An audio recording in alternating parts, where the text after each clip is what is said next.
सावन का महीना और रात का वक्त। आसमान पर काली घटाएं छाई थी। अंधेरे का आलम यह था जैसे कभी रोशनी थी ही नहीं। अचानक बिजली कड़क उठती। धनिया के तीनों बच्चे उससे और चिपक जाते। चारों ओर डरावनी खामोशी थी। बीच बीच में मेढकों की आवाज़ें खामोशी तोड़ देती। तभी धनिया का छुटकू बोल पड़ा, अम्मा रोटी दो ना, भूख लगी है।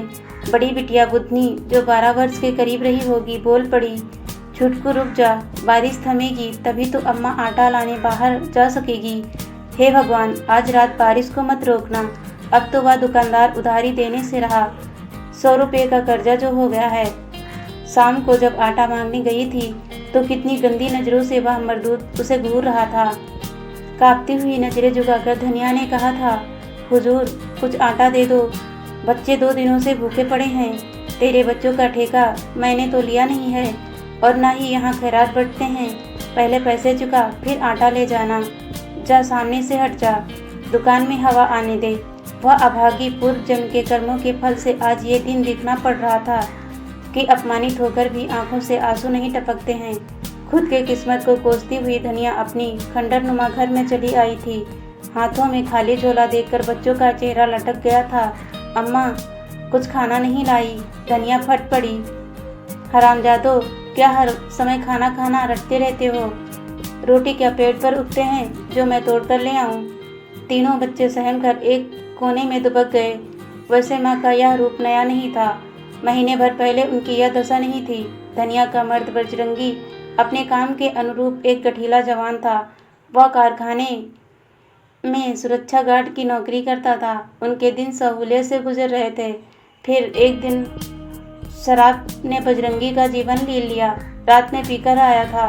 कुछ देर बाद पेट में दर्द होने लगा। दर्द बढ़ता ही गया। दर्द से बेचैन होकर कभी पेट को दबाता, कभी बैठ जाता। उसने जोर जोर से कराहना और रोना शुरू किया। धनिया कुछ कर पाती इससे पहले ही उसने जमीन पर तड़प तड़प कर प्राण त्याग दिया। अभागिन धनिया का घर उजड़ चुका था। अब उनका निर्वाह कैसे होगा? काफ़ी दौड़ धूप कर उसने कारखाने के मालिक श्याम किशोर के बंगले में साफ सफाई का काम शुरू किया। अब उसकी ज़िंदगी फिर से पटरी पर आने लगी थी कि अचानक इस महामारी ने सब कुछ सत्यानाश करके रख दिया। सेठानी ने धनिया को काम पर आने से मना कर दिया था। थोड़े ही दिनों में घर में रखे अन्न समाप्त हो गए और दुकानदार ने भी उधारी देने से मना कर दिया। 2 दिन फाका कसी में बीत गए। आज भी सुबह से बच्चों का पेट में अन्न का दाना भी नहीं गया था। अम्मा कुछ खाने को दो ना। सन्नाटे को चीरते हुए छुटकू ने धनिया की खुशामद की। उसने छुटकू के सिर पर ममता से हाथ फेरा, पर स्नेह मात्र से कहाँ बुझती है क्षुधा की आग। धनिया उठकर कच्ची लकड़ी जलाने लगी और उस पर पानी से भरा भगोना चढ़ा दिया। क्या बनाओगी अम्मा? भात। मंझला जो कि सो रहा था उछलकर बैठते हुए बोला। कच्ची लकड़ी के धुएं से सारा घर भर गया था। भगोने में रखा पानी खौलने लगा था, मगर धनिया उसमें डालेगी क्या? उसकी आंखों से गिरने वाले आंसू भगोने के पानी के साथ वाष्पित होते चले गए। जैसे ही भगोने में रखा पानी सूखने लगता, वह उसमें और पानी डाल देती। भात के इंतजार में बच्चे सो गए। फिर बचे हुए पानी को उड़ेल कर वह भी पस्त होकर सो गई। बाहर बारिश थम गई थी, पर मेढकों का टर्राना जारी था। पौ फटते ही कुछ आशा लेकर धनिया सेठानी के बंगले में पहुंची। वहां भी सन्नाटा छाया हुआ था। बरामदे में सेठानी गंभीर मुद्रा में बैठी थी। मथुरा, जो बंगले का हलवाई था, ने फुसफुसाते हुए कहा, बड़ी मालकिन को दिल का दौरा पड़ा है और डॉक्टर साहब उन्हें देख रहे हैं। धनिया पेशोपेश में पड़ गई कि ऐसी स्थिति में वह सेठानी से मदद के लिए क्या कहे। तभी सेठानी की नज़र उस पर पड़ी और वह बोल पड़ी, अरे धनिया, तू कहाँ गायब हो गई थी? मालकिन आपने आने से सुन। धनिया सेठानी ने उसकी बात काटते हुए कहा, माँ जी अपनी अंतिम सांसें गिन रही है। मालूम होता है बचेगी नहीं। तो अभी यहीं रुक, घर को धो धाकर ही जाना। तभी श्याम किशोर जी कमरे से निकल आए।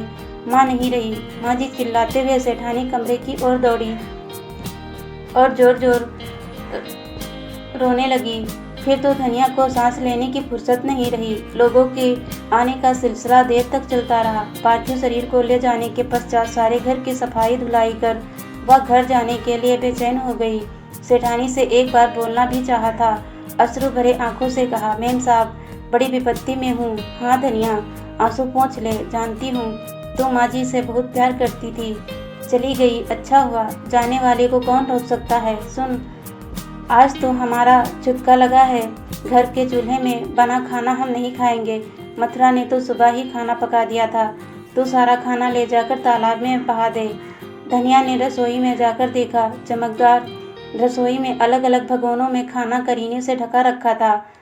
वह एक एक कर भगोना उठाकर देखती गई। लंबे लंबे दाने वाले बासमती चावल के बने झकझक सफ़ेद भात, गाढ़ी मलाईदार पनीर की सब्जी, रायता, हींग की छौंके वाली अरहर की दाल, पूड़ी, काजू किशमिश वाली चटनी और इलायची की खुशबू से सराबोर गाढ़ी खीर। हे भगवान, ये अमीर लोग क्या दावत वाले पकवान रोज खाते हैं। क्या करूं?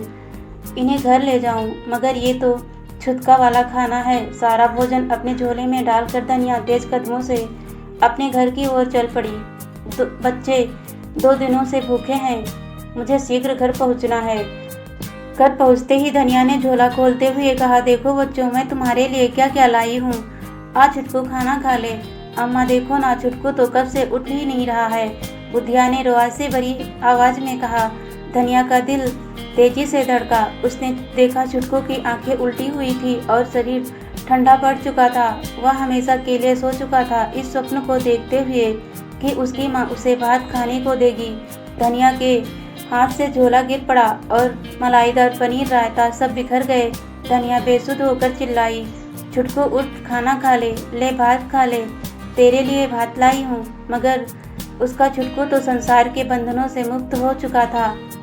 अब उसे भात की आवश्यकता नहीं थी। रोते रहते धनिया बेसुध हो गई। उसने देखा मंजिला जमीन पर गिरे हुए पनीर को बटोर कर खा रहा था। पूरा घर पकवान की खुशबू से भरा हुआ था। धनिया अपने स्थान से उठी और बाकी बचे हुए भोजन को खाने लगी। तीनों ने जी भर कर खाया, पर भरपेट भोजन किया। उनकी क्षुधा तृप्त हो चुकी थी। मंदिरों की सैकड़ों सीढ़ियां चढ़ने के पश्चात ईश्वर का दर्शन पाकर मन में जो तृप्ति की अनुभूति होती है, कुछ वैसी ही तृप्ति धनिया के चेहरे से झलक रही थी। खाना खाकर उसने बची हुई पूड़ियों को उठाकर बाहर एक कुत्ते के सामने डाल दिया, जो खड़ा इनकी ओर भूखी आंखों से ताक रहा था। धनिया के देने के इस गौरव और आनंद की जीवन में पहली बार अनुभव किया था। उसने अपने दोनों बच्चों को अपने साथ चिपका लिया, मानो कह रही हो, मुश्किलों हमसे और न उलझा करो, हमें हर हाल में जीना आता है। धन्यवाद दोस्तों।